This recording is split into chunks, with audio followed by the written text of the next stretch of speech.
తెలుగు నేల మీద మొదటి పాదయాత్ర ఎంఆర్పిస్తే, తర్వాతనే రాజశేఖర్ గారు, తర్వాతనే మళ్ళీ చంద్రబాబు నాయుడు గారు, తర్వాతనే మళ్ళీ ఇంకోరు షర్మిల, ఇంకోరు తెలుగు నేలను మొత్తం అత్యంత ప్రభావితం చేసిన పాదయాత్రలో మొదటి పాదయాత్ర ఎంఆర్పిస్తే. అప్పుడు వెంటనే ఏబిసిడి జరిగింది. హైదరాబాద్కు వచ్చిన రోజే ఏబిసిడి జరిగింది.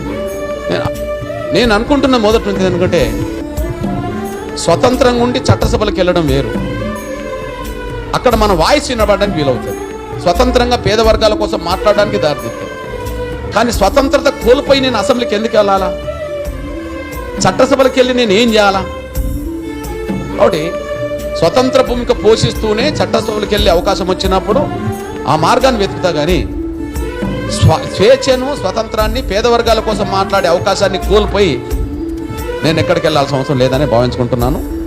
జీవితం ఉన్నంత వరకు ప్రజల కోసం నేను గొంతెత్తుతుంటూనే ఉంటా, బయట మాట్లాడుతూనే ఉంటా, శక్తి ఉన్నంత మేరకు పోవటం చేస్తూనే ఉంటా. ప్రజా సమస్యల మీద నేను నిలబడతా. రాజీ అంటూ నా డిక్షనరీలో ఉండదు.